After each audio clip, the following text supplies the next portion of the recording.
Today's Think tool is simple. You don't need a complex model. Just add one extra lens when you look at people. A sense of security. It's one of the most fundamental human needs. And it quietly shapes the quality, direction, and scale of a person's life. Let's start with a scene. A mother brings her toddler, just learning to walk, into a room full of toys. At first, she stays with the child. Then she leaves, letting the child play alone. Strangers may come and go. After a while, she returns. A simple setup.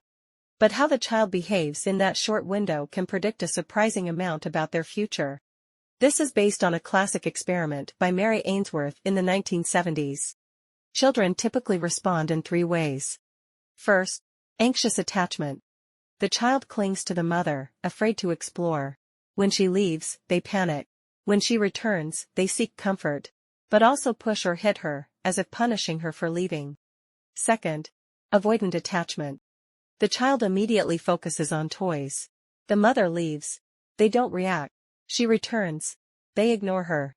It looks like independence, but it's often emotional withdrawal. Third, and most common, is secure attachment. When the mother is present, the child explores freely, occasionally checking back. When she leaves, the child feels upset. When she returns, the child seeks comfort, and then goes back to playing. This is what we call security. And it matters more than you think. Attachment patterns formed around age 1 can predict social popularity at age 7, future relationship quality, and even how someone raises their own children. So where does this sense of security come from? Mostly from early relationships. Anxious attachment often comes from inconsistent care. The child learns, I must fight for attention. Avoidant attachment often comes from neglect. The child learns, no one is coming. Don't bother asking. Even avoidant children show signs of stress. Their calm is just a mask. And if you look closely, you'll see these patterns everywhere in adult life. The anxious partner who panics when a reply is 5 minutes late. The avoidant person who avoids intimacy altogether. The employee who overreads every signal from their boss. Only secure individuals can balance both sides. They can connect deeply and still remain independent. They can trust while maintaining boundaries. They can explore boldly and seek help when needed. That's what a healthy personality looks like. We often glorify independence. But humans are not built for isolation. As children, we literally cannot survive alone. Our instinct is not independence. It's attachment. Because with something to rely on comes security. And security isn't just about relationships. It's a broader feeling that the world won't suddenly collapse on you. Your environment is somewhat predictable. Your resources are manageable. And even if things go wrong, someone has your back. In psychology, this is second only to basic survival needs. Without it, your brain enters a constant threat scanning mode. A small signal can trigger fight or flight. This consumes massive mental energy. Your rational brain, the part responsible for planning and creativity, gets shut down. But with security, your brain enters what psychologists call a broaden and build state. You think more openly. You build resources. You explore. And your life expands. Look around, and you'll see what insecurity does to people. Some compulsively consume, buying things to fill an inner void. Some constantly show off, seeking validation. Some become overly agreeable, or emotionally distant. Some distrust everyone, unable to accept feedback. Some obsess over performance, unable to tolerate even small failures. These aren't personality quirks.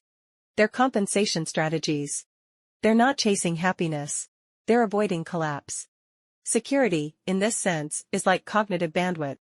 Without it, everything becomes harder. So where does real security come from? Psychologist John Bowlby offers a powerful model. It comes from relationships that provide 2 functions. A secure base and a safe haven. A secure base pushes you outward. It encourages exploration, risk-taking, growth.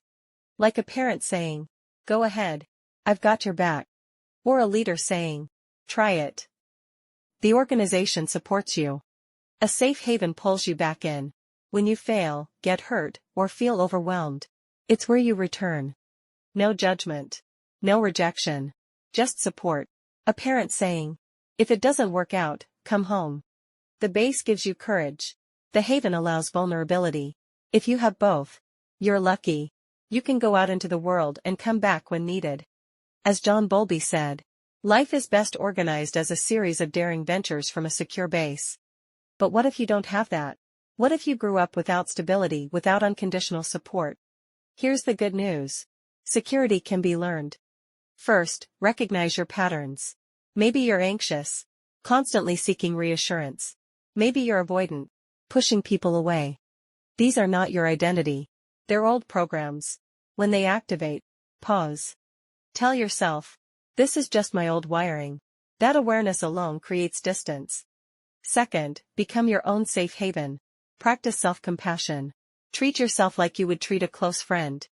Not harsh. Not indulgent. Just supportive. Acknowledge pain.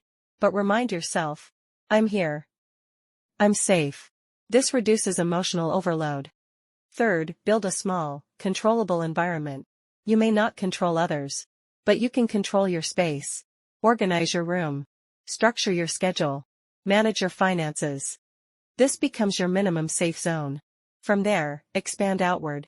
Find your base and haven in the world. Friends, communities, mentors. Every small experience of being accepted adds to your sense of security. And gradually you become capable of deeper relationships. Real intimacy is this. You don't have to be perfect to be loved. Even at your worst, someone still stands with you. Security isn't just about happiness. It's about performance. Even teams need it. At Google, a study called Project Aristotle analyzed 180 teams. The most important factor wasn't intelligence. It was psychological safety, defined by Amy Edmondson as a shared belief that it's safe to take interpersonal risks. In such teams, people can admit mistakes, ask questions, challenge ideas, without fear of humiliation. In other words, they have a base and a haven. So instead of waiting for others to give you security, become it. Be someone others can rely on. Encourage people to explore. Support them when they fall. Be consistent, predictable, reliable. Because when you do that, you stop being someone who needs security and become someone who creates it. The world is uncertain, but living in constant caution is no way to live. Security is what allows exploration, and exploration determines how fully you live.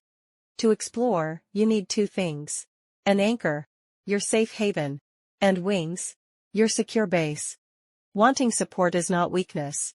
Human civilization itself is built on mutual reliance. And if you can provide that sense of certainty to others, you become rare, valuable, trusted. People will gather around you, work with you, reveal their true selves to you. And in return, you gain something incredibly powerful: to be relied upon. In today's world, that may be the greatest reward of all. That's it for today's content. Thank you for watching, and I'll see you in the next video.